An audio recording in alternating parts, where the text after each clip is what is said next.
I suffer from a condition called Charles Bonnet syndrome, or visual release hallucinations if you want to get more technical. It's a condition that's far more common than you might realize. It's estimated that as many as half of people with gradual loss of vision will experience one or more bouts over their lifetime. Yet, I'm willing to bet that most of you have never heard of it. The reason for that is because most sufferers are scared to tell anybody what we experience. I know I was. But I'm getting ahead of myself. My name is Andrew, and I'm 26. 2 years ago, I woke up with awful blurred vision. Every single edge and detail clouded, as if somebody had smeared Vaseline on a camera lens. It never got better. I was scared then, and got over to Dr. Harper's office as fast as I could, suddenly needing to take a cab rather than climb in the car I'd driven without incident ever since I'd bought it 3 years prior. The doctor did some tests and asked me some questions, like, have you been much thirstier lately? How often do you urinate? How would you describe your tiredness levels? And then gave me the diagnosis that changed my life forever. Diabetes, type 1. He explained that I would need to take insulin shots with every meal, that eating the wrong foods without monitoring my blood sugar could see me drop into a coma, or worse. Then he got to my eyes.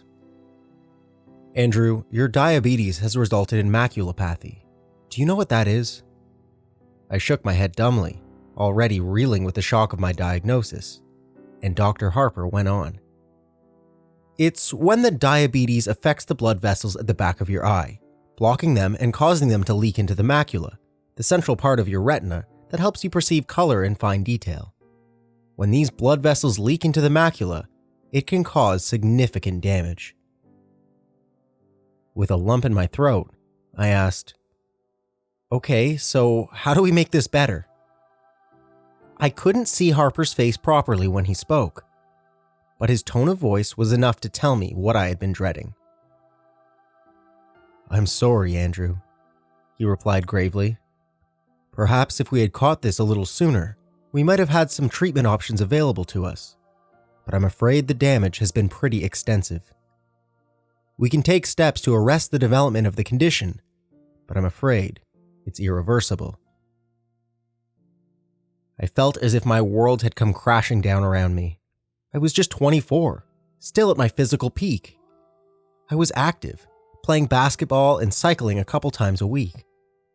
And now my health, my body, and my sight had been taken from me. The first 6 months were tough. I broke up with my girlfriend, a sweet girl named Holly who tried to make it work but couldn't because I was so damn angry all the time. I lost my job because if there's one thing that an architect needs, it's his eyes. I even fell out with a lot of my friends, making excuses not to meet with them until they stopped asking.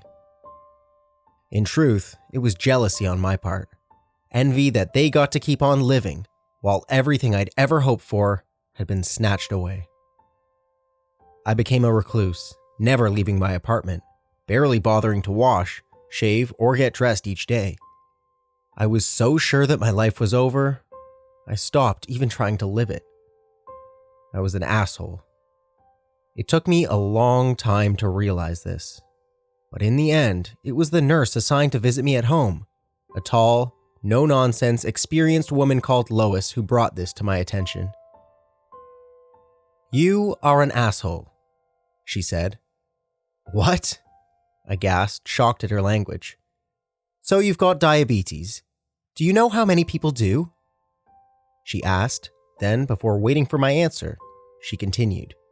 Do you think they all hide in their apartments, refusing to get on with their lives? Losing your vision is a terrible thing, and you do have my sympathy. But Andrew, it is no excuse to give up. But you don't, I argued, trying to defend myself. But she hadn't finished. Understand? She growled. One of the bravest men I know was paralyzed from the neck down when he was just a child, and he hasn't given up. You can do so much more with your life, and you have people who want to help you do that. But you can't even be bothered to shave that ugly fucking beard off. Stop being a crybaby and make a fucking difference. Of course, it didn't happen overnight, and I argued with her. I was furious at her blunt insensitivity and told her to leave. I said I would tell her superiors, but she laughed and told me that I wouldn't. You won't because you're a smart guy and you've got too much pride for that, she said. I'll see you next week. That night I shaved. I opened my curtains and actually looked around. Things were blurry, but when I really looked, I could see things scattered around my home. The mess I had let it become. When Lois came back the following week, the place was tidy. I was clean-shaven, dressed, and I'd even attempted to comb my hair. She didn't say anything about it, didn't mention the argument of the week before, but she took me out for coffee down the street. She guided me along the sidewalk to the coffee shop, talking to me, reassuring me. It was daunting, even though it was less than a block away, but I felt so proud when I got there. We talked, me and Lois. I think I even laughed. Afterwards, she walked me home. Then, when she helped me back inside, she said, "It's nice to meet you at last, Andrew." That day was the beginning of my new life. I moved to a new apartment, a ground floor place, and joined a group of other young people with visual impairments. I made friends. I got out every day, even if it was just for a short walk, but I made a point of seeing what I could of the world. I bought what I could, but the Sawyers, the old couple that ran the local store, would bring my groceries by once a week. Clark's a gruff old coot, so he refuses to coddle me, and he's told me that he respects me for being like I am, for maintaining my independence, and for not giving up. From a guy like him, that's one of the sweetest things I've ever heard. Things were going so well, and then, 1 year ago, it started. I walked into my living room, a mug of coffee in my hand, and I saw a Victorian funeral carriage stood right there on my rug, complete with two huge, proud horses in full livery, adorned with long black plumes in their bridles. They stood perfectly still, while the driver, a small bearded man in period costume and a top hat, fidgeted with the reins and peered at me expectantly. Bizarrely, they were far clearer than the usual blurry shapes that I could see. I damn near pissed my pants. I dropped the cup, spilling scalding hot coffee over my bare feet, jumping backwards with a cry of pain and alarm. When I returned my attention to the horses and carriage back in the room, they were gone. In that moment, I wondered if I was going mad. Apparently, most of us do, which is understandable. How would you feel if you'd seen the exact same sight in your home? Unless you're Jack the Ripper, I imagine many of you do not have a stagecoach and horses just laying around. I certainly didn't. Eventually, after much quiet swearing to myself, and more than a little self-delusion, I managed to convince myself that I had not seen what I thought I had, that it was merely a very vivid daydream. This seemed to work, and I got on with living, even if I entered that same room a little more cautiously in the days that followed. Finally, I forgot about it. 2 weeks later, I saw a giant, floating, swirling orange ball in my bathroom. I damn near pissed myself again. I stood staring at it. This bizarre, rotating, levitating globe that was a little larger than a beach ball, hanging in midair over my tub, open-mouthed for a full 10 seconds, before finally screwing my eyelids tightly closed and whispering to myself, "That isn't there, that isn't there." After 5 seconds, I opened my eyes again. It wasn't there. Have you ever had cause to doubt your own sanity? To wonder whether what you perceive is truly there, or if your mind has betrayed you? Honestly, compared to the loss of my vision, the prospect of losing my wits was so much more terrifying. I'd fought against adversity and took pride in the fact that I am not just a survivor. I'm somebody who is living his own life. How could I do that if I was insane? I barely slept that night, and I remained jumpy for a few days afterwards. Any sign of movement or any unfamiliar shape would set my pulse racing, would cause me to doubt whether it was truly there. It was the toughest time I'd been through, worse even than the time after I was diagnosed with diabetes. At least when Dr. Harper had told me about the diabetes, I had a definitive prognosis. I was given facts by a medical professional. My affliction was physical, it had a name, and most important, it had a treatment plan. This was something else entirely. My own mind turned against me. My senses and perception of reality had become twisted and unreliable. It's only when you're in that position that you realize just how terrifying it is. Your senses and the way in which your brain interprets them are your only true defenses against danger. You perceive danger and you avoid it, preventing your body from becoming harmed. But what happens when you can't trust your perception to alert you to the dangers that are truly there? Lois picked up on the problem first, noticing my skittish manner. She asked what was wrong, if I needed to talk about anything, but I told her no, I was fine, but I just hadn't been sleeping well. The last part was true. I hadn't been able to sleep a wink.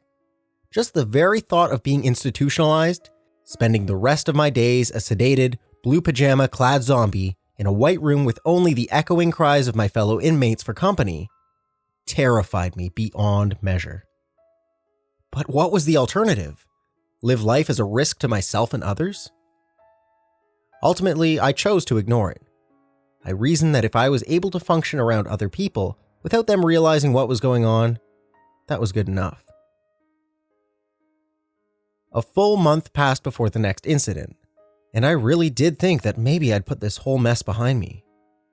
With every passing day, my confidence had grown, so that Wednesday morning I'd stepped into the sunny street feeling pretty carefree. Each Wednesday I would treat myself to a latte down at Joe's, the same coffee shop that I'd visited with Lois. It was a custom that gave me a great deal of pleasure, one that had seen me forge friendships with other regulars as well as the staff, including Joe himself. As I made my way down the street, white stick in hand, I glanced about, taking in the colors and shapes of the world around me. I enjoyed the feel of the sun on my face and the sounds of the birds singing. It was a good day. Then I saw them. A party of pilgrims, 6 of them, all dressed in settler-era attire, sitting cross-legged on the asphalt. They didn't look at me. Instead, they were engaged in a heated, yet strangely silent conversation. I froze, staring at them. They still argued, gesticulating furiously at one another. However, I couldn't hear their angry voices, despite the fact that, judging by their ill temperament, they must be screaming at one another.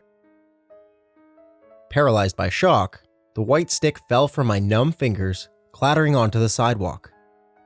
I turned to leave, desperate to flee from the haunting sight of the colonists in the road, but I was so panicked, in such a hurry, that I stepped on my cane. It rolled under my foot, and before I knew it, I pitched over, tumbling to the hard ground below. I didn't quite break my fall in time, banging my cheek on the hard floor and skinning my palms. I heard a cry from a passerby, a friendly, concerned woman who had rushed to my side. She knelt beside me, helping me up, applying a Kleenex to my throbbing cheek, which she informed me was now bleeding. I tried to tell her that I was okay, that there was nothing to worry about. But this good Samaritan insisted on driving me to Dr. Harper's office to get my injuries looked at. Now I think back to it, I'm pretty sure that she knew my obvious distress was nothing to do with the fall. At the time, I was embarrassed and angry, but now I realize I owe her a debt of gratitude. Without her intervention, I don't know how much longer this would have gone on before I cracked up and ended in an asylum after breaking down through sheer stress. "Andrew, why don't you tell me what happened?" Dr. Harper asked, gently dabbing at my cheek with disinfectant. I explained that I had just lost my balance, that no harm was done, but I think he saw through my feeble protestations to my underlying agitation. He didn't press, he didn't force the matter. He simply asked what might have caused my clumsiness. Then he asked how I had been as of late. When I'd finished mumbling my way through the most non-committal answer I could muster, he placed a gentle, reassuring hand on my shoulder. "Andrew," he replied gently, "why don't you tell me what happened?" I burst into tears. I told him how scared I was, how I'd fought so hard for my independence, and now I knew it would be taken from me. He listened, patiently, then asked me to tell him why I would ever think that. I paused then, took a deep breath and thought about it. This was the point of no return. But really, what other option did I have? So with tears running down my cheek, I told Dr. Harper everything. I told him about the horse in the carriage, the orange globe and the pilgrims. I told him how I'd been living each day in fear, and how I was terrified that I was losing my mind. Dr. Harper thought for a while, and then he said, "Andrew, I don't think you are losing your mind." The sense of relief at that moment was so powerful it overwhelmed me, rendering me speechless. "You say that even though you've seen these things, you've never heard any noise from them? Have you detected any odors or experienced any other physical sensations, such as touching them?" I shook my head no, and he patted my shoulder once again. "Andrew, have you heard of Charles Bonnet syndrome?" he asked. "Charles Bonnet who?" I asked, confused by this sudden unexpected turn of conversation. "Okay, let me explain," Dr. Harper said kindly. "Charles Bonnet was a Swiss naturalist who was born in the 1700s. He discovered a curious condition in his elderly grandfather, who was nearly completely blind due to cataracts. The old man regularly experienced visual hallucinations, including random patterns and even people and places. Sound familiar?" "Yes," I replied, still confused. Am I suffering from dementia?" "No, not at all, Andrew," Dr. Harper reassured me. "Do you know how perception works? In layman's terms, your eyes take in light via the iris and pupil, which is then processed via the retina and translated into electrical signals which are decoded by the brain, which simply organizes these signals into a recognizable image. With me so far?" I nodded, finally starting to understand. When the retina becomes damaged, such as those that have undergone macular degeneration, those signals become warped and jumbled. Dr. Harper went on. The brain still receives them, so it does its job, translating these distorted signals into an image. It kind of fills in the gaps for you. Sometimes it fills these gaps with colors, patterns, creatures, and places that aren't present. And this is called Charles Bonnet syndrome. I nearly wept with relief. "So I'm not mad?" I cried. "Not at all," the doctor replied. "This is an entirely physical condition. Your mind is in full working order. If you were suffering from any form of mental illness, your delusions wouldn't be limited to just one sense. You'd hear these interlopers, smell them, even feel them. This is a condition solely related to your eyes, not your brain." As I left Dr. Harper's office, I felt as if a weight had been lifted from my shoulders. Sure, my vision was still an issue, but now I knew it was only a problem with my eyes, not my mind.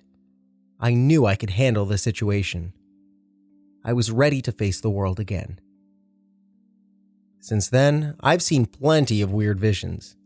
I saw a huge waterfall in the park, complete with a hazy mist and butterflies fluttering about it. I saw a Native American warrior, complete with huge feathered headdress, sitting in a stool at the counter in the coffee shop. I saw an intricate, and quite impossible, structure of scaffolding crisscrossing the entire front of my apartment block. Hell, on the 4th of July last year, I even saw a great swooping green dragon in the sky, twisting and cavorting through the air overhead. All of them looked completely real. Yet, now that I knew they were simply tricks of the eye, they were no longer disturbing. In fact, I actually came to quite enjoy them, looking at them as unique and entertaining little shows or works of art that existed purely for my pleasure and nobody else's. I came to welcome them. Then, a month ago, I saw her. It was nighttime. It's always nighttime when I see her, and I was just getting ready for bed. I walked into the kitchen to get myself a glass of water, and actually cried out in alarm when I spotted the figure in the corner. She was tall, by far the tallest woman I'd ever seen, and even though she stood hunched, she still had at least 6 inches on me. I was used to seeing characters in dated and bizarre dress, but this was different somehow. It didn't seem like an outfit from any one time, instead a bizarre mishmash of items. She wore a tuxedo jacket, figure-hugging in black, tailored to the female body shape, over a dirty old ruffled dress shirt. To complete the ensemble, she wore a bright red bow tie. On her hands, which she held out on either side as if shrugging, or maybe feeling for rain, she wore dirty white gloves. Her fingers were disproportionately long, almost spidery, and occasionally they twitched as if she longed to grip and squeeze something in them. On her lower half, she wore shorts in the same crimson as her bow tie, over opaque black nylons.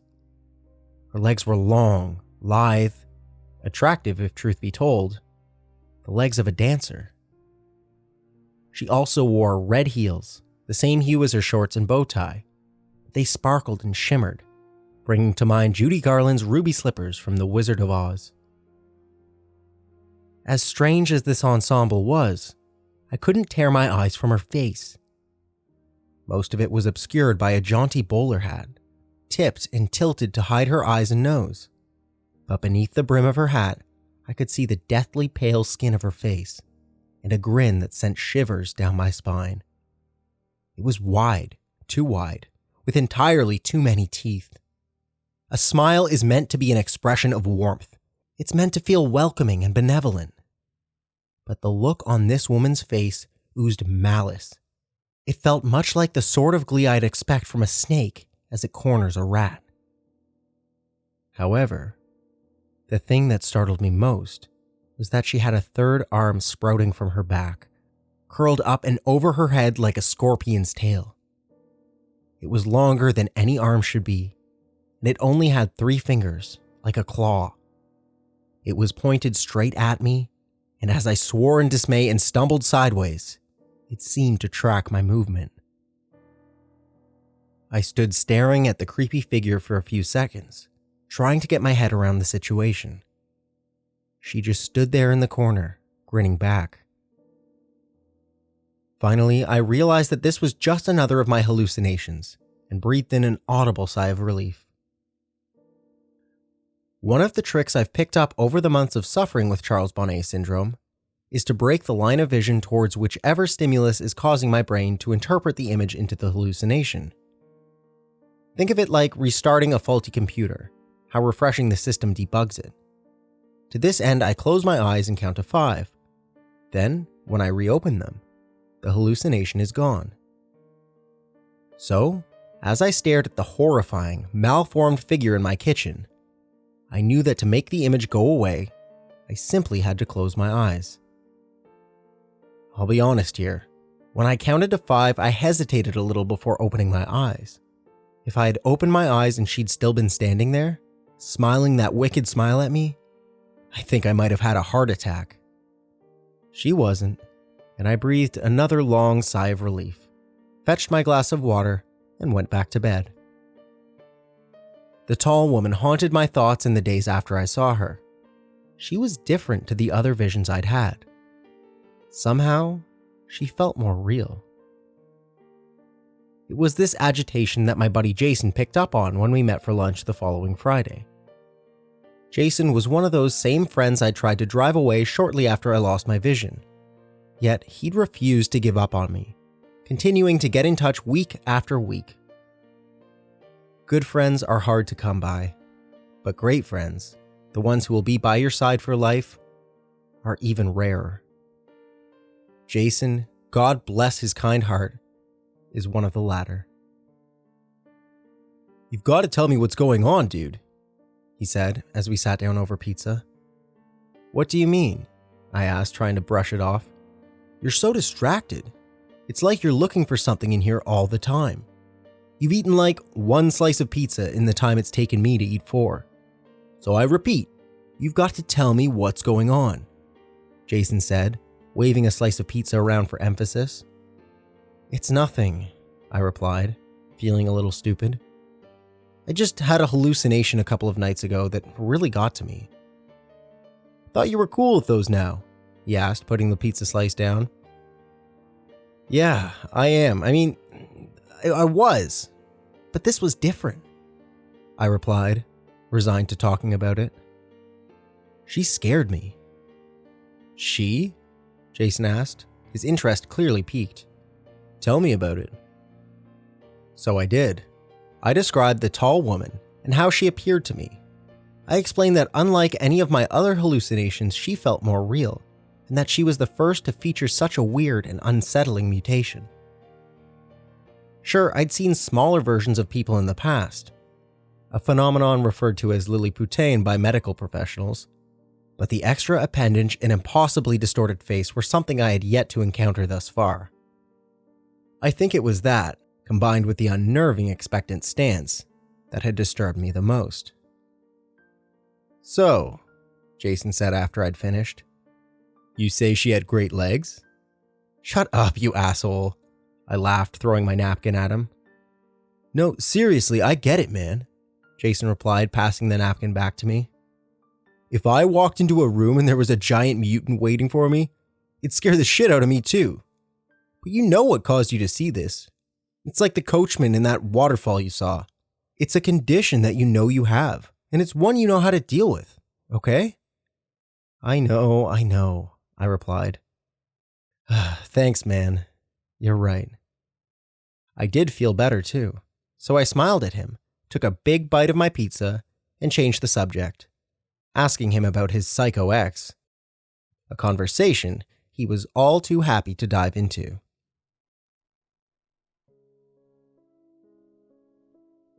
The next time I saw the tall woman, just under a week later, I was brushing my teeth. I was standing at the sink brushing away when I spotted a figure in the mirror. She was out in the dark hallway, peeking around the door behind me. That same sinister grin I'd seen before stretched her narrow face into a distorted grimace, the dirty bowler hat pushed down over her eyes once again. Each of those 3 long, spidery hands gripped at the doorframe. As crazy as this sounds, it felt like she was trying to avoid being spotted. I cried out, spitting toothpaste foam all over the mirror, my toothbrush clattering into the sink. I spun around, my heart thumping in my chest, my breathing ragged in my throat. She wasn't there. Of course she wasn't. The doorway was empty. I tiptoed forward, hesitantly, trying to look around the doorframe into the hallway without actually sticking my neck out into its shadowy confines. The seconds ticked by as I drew closer and closer. I couldn't see anything, so, finally, with a whisper of self-affirmation, I stepped out of the bathroom. The hallway was empty, as was the rest of my apartment. I was shaken again. This was the first time I'd seen a hallucination in a reflection, and I wasn't even sure that I'd actually seen it. Now as I sit here, recording this, knowing what would follow, I think I thought like that to try to protect myself, to shield myself from the truth. I was an idiot.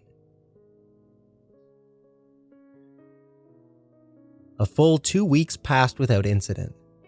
Sure, I saw a flash of color one day, a dancing yellow lightning bolt that zigzagged back and forth on the street outside my apartment, but that was exactly the sort of thing I'd come to expect from my condition. It was exciting, otherworldly, but it wasn't scary. Not like she was. In retrospect, those 2 weeks were blissful. It was a reminder of what life could be like, the existence that I'd carved out for myself since my diagnosis. Life was good.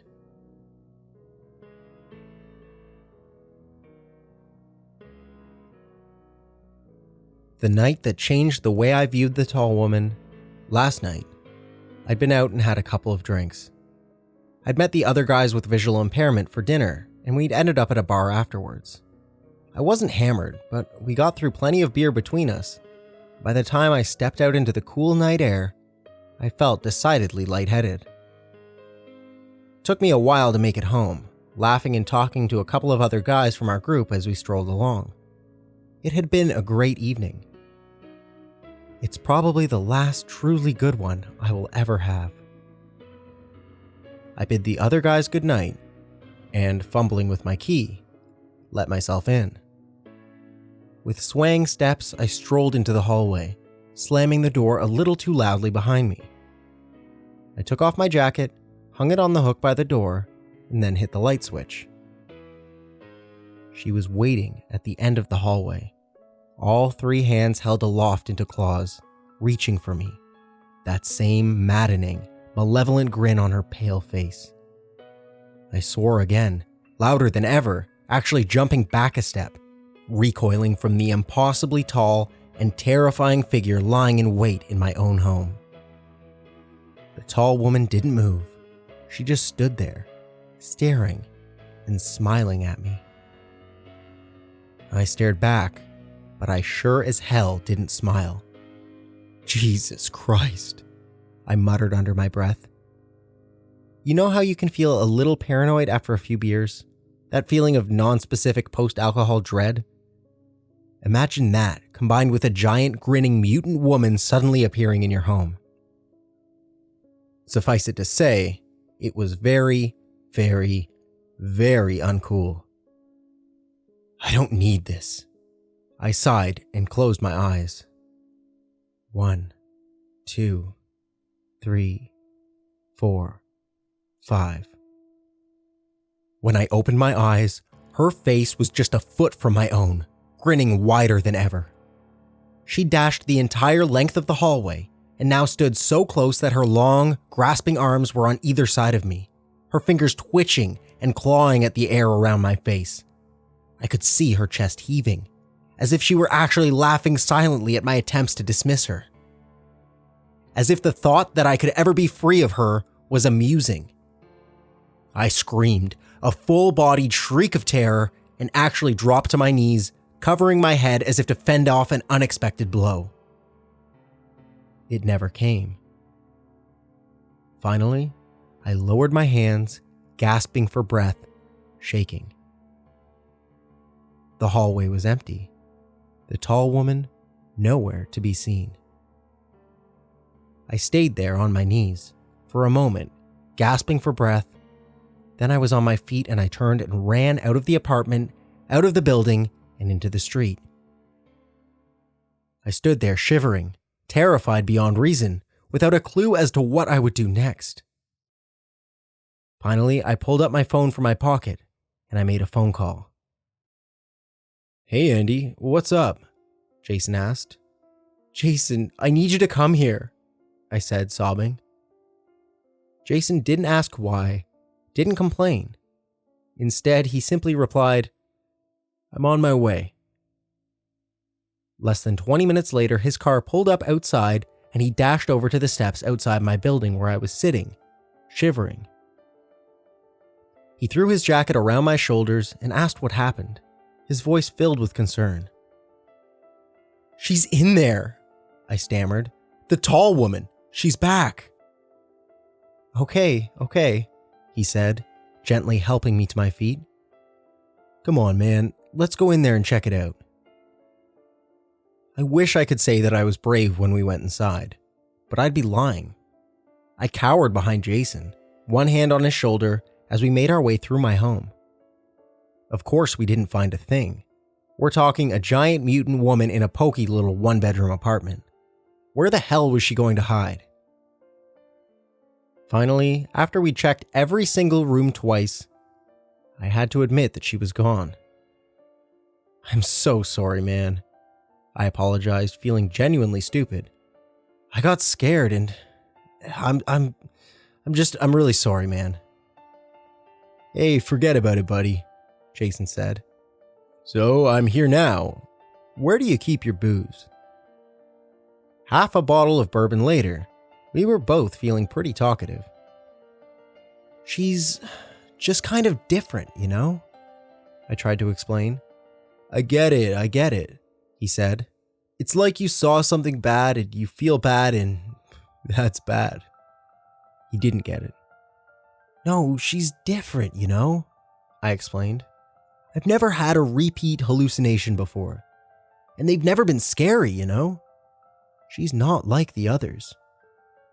Dude, Jason said, taking another sip of bourbon. You've got like Charlie Boney syndrome and you know that makes you see shit, so... He waved his hands in the air like a magician who just performed a trick. I know, I replied. No, listen, Andy, he said. You know it makes you see shit. It's just your eyes, yeah? You didn't hear anything. You didn't feel anything. This is how that stuff goes. It's your eyes, and I know it's scary, man. But you've been through like hell and high water in your life so far. You're tough. One of the toughest, bravest guys I know. And you can handle some creepy hallucination, bitch. I laughed. I couldn't help it. She is a very creepy hallucination bitch though, dude. He laughed too, and we both took a drink. You know, that could help, he said finally, his voice thoughtful. What, drinking? I asked. No, well, yeah, but I mean like demystifying her.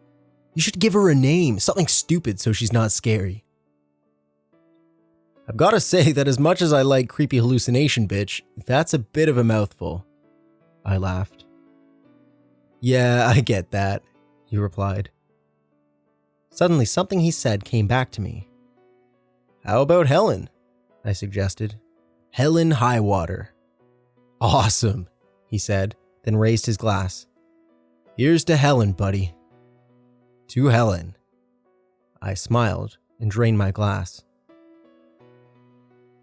Jason spent the night on the sofa, mainly because he'd had too much to drink to even think about getting behind the wheel of a vehicle.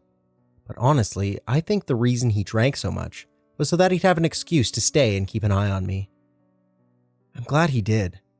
Knowing that he was there made me feel safer, and I was able to get some sleep. It gave me a sense of security to know that if the strange vision I'd just christened Helen was to appear again, I'd be able to call on him for support. This morning, we both needed support. It feels like a mule just kicked me in my head, he groaned when I made my way into the living room. Yep, I replied, my own head thumping. Joe's? Joe's, he repeated firmly, and staggered to his feet. As we drank strong black coffee and ate muffins, we didn't talk much. Finally, Jason broke the silence. So, you feel cool now? He asked, his mouth still full of blueberry muffin. I nodded. Yeah, I think so. Not still freaked out about you-know-who? He asked. Helen? I replied with a smile. No, I really don't think I am. I reckon I can handle some creepy hallucination, bitch. Good, he laughed, giving me a hearty pat on the back. That's cool, man. I bet you can. Now, as I sit here cowering in my bathroom, too scared to go out into my apartment, I know we were both wrong. About everything. Remember how earlier I told you that the thought of being institutionalized, that the very idea of losing my grasp on reality was the most terrifying thing I could imagine? Now I'd welcome that, because the alternative is far, far worse. After breakfast, I said goodbye to Jason and he climbed into his car and drove away. The day passed without any incident, and when Lois stopped by this afternoon, She even commented on how upbeat I seemed. "You got a lady in your life?" she asked casually. I laughed at that, wondering what she'd think if she knew the truth. "Yeah," I chuckled. "Something like that." "Good for you," she sniffed. "You make sure you treat her right." That tickled me even more, and I had to bite my lip. "Sure," I replied. "I'll do my best." Tonight, still a little white from the exertions of the previous evening, I decided to turn in early. I brushed my teeth, washed my hands and face, and got changed. Finally, I fetched a glass of water and walked into my bedroom. I climbed into bed and instantly felt so relaxed. Within mere seconds, I was ready for sleep. That sudden overwhelming drowsiness that comes when you spent a whole day keeping sleep at bay. I decided that resistance was futile and sat up to switch off the light. I nearly didn't see her, but as I reached for the switch, I caught a glimpse of something out of the corner of my eye. My heart leapt into my throat as I turned to the foot of my bed. The tall woman was crouching there, her grinning face staring at me from just beyond my feet. So many teeth. Her long, slender fingers spread out over my blankets, twitching slightly as she gripped the end of the bed. Slowly, excruciatingly so, her third misshapen arm came into view over her shoulder, joining her other hands on my bedding. I froze, utterly petrified. I was at a crossroads here, arriving at a pivotal moment that had been coming for some time. She watched me, grinning, as if she was waiting to see what I would do, cruel amusement flickering across her pale face. But this time, I'd had enough. "You don't scare me anymore," I said, my voice filled with defiance and anger. "I'm not letting you do this to me." I reached across to the light switch. "Good night, Helen," I said triumphantly, then flicked it, plunging the room into darkness. I laid there, a sense of tremendous pride surging through me, and I grinned to myself in my warm, comfortable bed, overjoyed at the emotional victory of overcoming my own fear. And then it happened. The thing that led me here. Something that turned my blood to ice water, my bowels to jelly. "Good night, Andrew,"